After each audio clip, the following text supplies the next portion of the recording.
কিছুদিন আগে কিভাবে নরেন্দ্র মোদী সরকার অন্যায়ভাবে চক্রান্ত করে তিনাকে বহিষ্কার করেছিলেন। কেন বহিষ্কার করেছিলেন, কি কারণ? কারণ মমতা ব্যানার্জির সৈনিক হিসেবে বাংলার কৃষ্ণনগর লোকসভা কেন্দ্রের সংসদ হিসাবে নরেন্দ্র মোদী সরকার তথা অমিত শাহর চোখে চোখ রেখে যিনি কথা বলে তার নাম মহুয়া মৈত্র। বিভিন্ন সময় আপনারা দেখেছেন নরেন্দ্র মোদী এবং অমিত শাহর চোখে চোখ রেখে কথা বলা মতো আমাদের প্রিয় সংসদ ছিলেন। ঠিক সেই জায়গায় দাঁড়িয়ে লোকসভা ভোটকে সামনে রেখে নরেন্দ্র মোদী সরকার বুঝতে পেরেছিলেন যে আর কয়েকটা হয়তো লোকসভার অধিবেশন আছে, সেই অধিবেশনের আগে যদি মহুয়া মৈত্রকে এখানে বহিষ্কার না করা যায় হয়তো ওর আরো দুর্নীতি কার্যকলাপকে ভারতবর্ষের মানুষকে চোখে আঙুল দিয়ে দেখিয়ে দেবে। তাই তিনাকে অন্যায়ভাবে চক্রান্ত করে বহিষ্কার করেছিলেন। বহিষ্কারের পরে আমরা কি দেখলাম?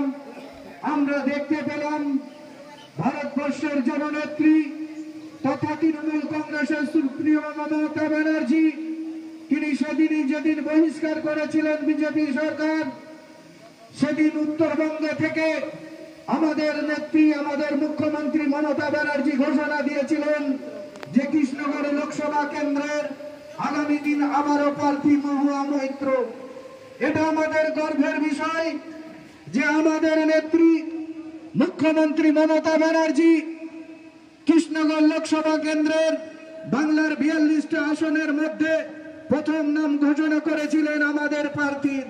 এটা আমাদের সৌভাগ্য যে আমরা এমন একজন প্রার্থীকে আবারও পেয়েছি যিনি আবারও বাংলার মানুষের জন্য সেই সংসদে গিয়ে নরেন্দ্র মোদী অমিত শাহর চোখে চোখ রেখে লড়াই দেবে। তাই আমরা আপনাদের কাছে আবেদন করতে এসেছি। আপনারা সকলেই জানেন আপনারা তৃণমূল কংগ্রেসের লড়াকু সৈনিক, আপনারা আছে বলেই আজকে সরকার রয়েছে, আজকে আমরা নেতা রয়েছি, বিধায়ক হয়েছি, এমপি হয়েছি।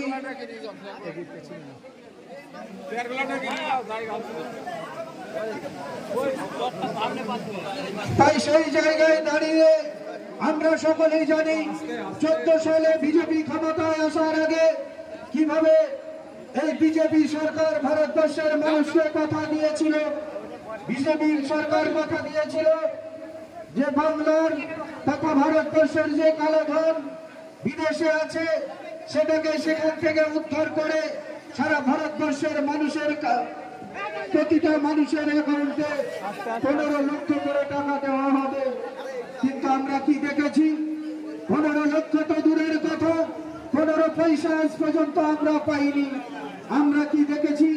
বিজেপি সরকার 14 সালে ক্ষমতার আসার আগে যে ডিজেল পেট্রোল গ্যাসের দাম নিম্ন হারে ছিল এখন ঊর্ধ্বমুখী। তাই আমরা দেখেছি মানুষের যেমন দৈনন্দিন দরকার প্রয়োজন সেই সব জিনিসপত্র আজকে মূল্য কোথায়?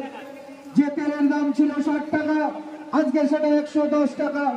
তাই নরেন্দ্র মোদী সরকার শুধুমাত্র ভারতবর্ষের মানুষকে অসহায় মধ্যে ফেলিয়ে রেখেছে।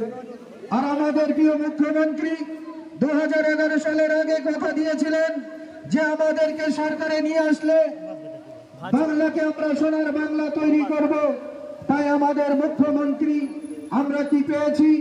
আমাদের মুখ্যমন্ত্রী মমতা ব্যানার্জি বাংলার মানুষের জন্য 68টা প্রকল্প করেছে, জনমুখী প্রকল্প। যে প্রকল্পের দ্বারাতে আজকে প্রত্যেক ফ্যামিলিতে আপনারা বলতে পারবেন না যে এই সরকারের আর্থিক কোনো সহযোগিতা আমরা পাইনি। কোথাও কন্যাশ্রী উপশ্রী থেকে শুরু করে স্বাস্থ্য সাথী থেকে শুরু করে আপনারা দেখেছেন কিছুদিন আগে আমাদের সরকারের মুখ্যমন্ত্রী কথা দিয়েছিল যে আমরা প্রতিটা বাংলার মায়েদের, বোনেদের, দিদিদের প্রতিটা তাদের অ্যাকাউন্টে লক্ষ্মীর ভান্ডারে আমরা 500 টাকা করে দেব। আমাদের সরকার 500 টাকা করে দিয়েছিলেন, তারপরে আবার ঘোষণা করেছিলেন কিছুদিনের মধ্যেই সেটা আমরা কি দেখতে পেলাম? আমাদের মায়েদের এবং দিদিদের অ্যাকাউন্টে আমাদের সরকার যে ঘোষণা করেছিলেন জেনারেল কাস্টে 1000 টাকা, এসসি এসটিদের 1200 টাকা, সেটাও আজকে আমরা দেখছি আমাদের মায়েদের দিদিদের অ্যাকাউন্টে সেটা আমাদের সরকার দিয়েছে। আপনারা বলেন তো, আজকে আমি একটা সাংসারিক মানুষ, এখানে সকলেই রয়েছে, আপনাদের বাড়ির স্ত্রী যখন আপনাদের সঙ্গে বা আমার সঙ্গে যখন 500 টাকা চাই, তখন আমরা তার সঙ্গে কৈফিয়ত নিই যে 500 টাকা তুমি কি করবা। কিন্তু আজ মমতা ব্যানার্জির সরকার প্রতিটা মায়েদের যেভাবে 1000 টাকা 1200 টাকা করে দিচ্ছে, সেটাতে আমরা কি দেখেছি যে আমার মায়েরা দিদিরা সেই টাকাটা পেলে তারা অনেক খুশিতে তাদের নিজের